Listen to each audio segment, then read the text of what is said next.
Muy buenas, equipo, ¿qué tal estáis? Bueno, me estáis preguntando bastante acerca del anudado en la sutura. Esto es algo que nos trae a muchos de cabeza, sobre todo cuando estamos empezando.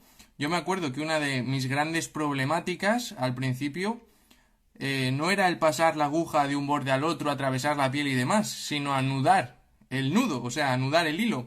Así que voy a dar unos pequeños tips para cómo anudar correctamente. ¿Vale? Es muy importante tener en cuenta que la cicatriz va a quedar en los puntos donde hemos entrado con la aguja y donde hemos salido con la aguja. Y en el lado donde va a quedar más cicatriz es en el lado en el que tenemos el nudo. Esto es importante tenerlo en cuenta para que el nudo nunca quede en el borde de cicatriz, sino que quede ladeado.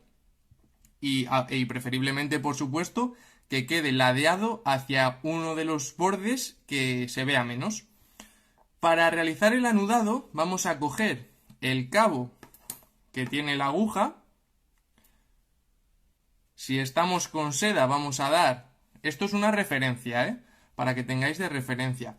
Vamos a dar 2 vueltas alrededor del porta y vamos a coger el cabo por donde hemos empezado. Muy importante, no cogemos el cabo por la base, porque al deslizar el hilo lo que va a pasar es que se nos va a formar aquí un pequeño bucle. Lo vamos a coger desde la punta. Primer tip, muy importante. Vamos a poner el porta en paralelo a la forma de la herida y vamos a tensar en paralelo. Tenso en paralelo y aprieto ahí. No tenso cruzado, ¿vale? Tenso siempre en paralelo. ¿Para qué? Para que el nudo anude bien y me quede siempre en el mismo lado. Bien, ya lo tengo ahí anudadito. Ahora, como estoy con seda, doy una vuelta hacia el lado contrario a la que he dado antes. Vuelvo a coger la punta del cabo contrario y vuelvo a deslizar para anudar. Hay que tener en cuenta que no solo aprieta el primer nudo que damos, sino los siguientes que vamos dando encima del primero también van apretando. Hay que tener esto en cuenta. Y ahora nuevamente doy una vuelta para el primer lado que había empezado y vuelvo a tensar. Y ahí nos queda el nudo perfectamente orientado, el borde bien juntito y como tiene que quedar.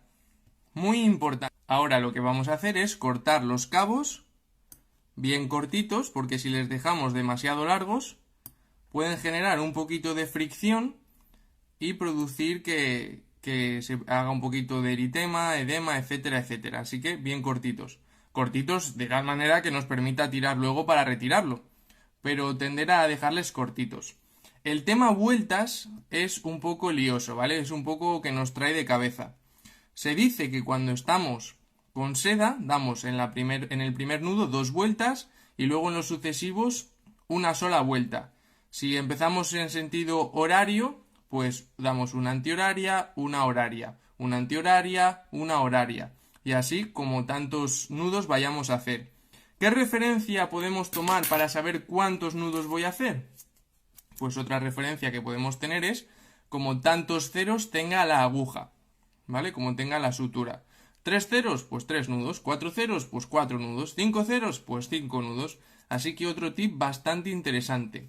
Cuando estamos con nylon, por ejemplo, el nylon y las fibras sintéticas en general, el polipropileno, etcétera, etcétera, atan muy mal, son muy poco manejables, se deslizan mucho. Entonces se suele recomendar la primera vuelta dar 3, anudar y luego en las sucesivas dar 2. Igual, horario, antihorario, como tantos nudos vayamos a hacer. Es importante saber que es probable que en el primer nudo que vayamos a anudar, a enlazar, se nos quede abierto, se nos abra. Y es en el segundo nudo cuando ya nos tensan ambos nudos. Esto es importante tenerlo en cuenta, ¿vale?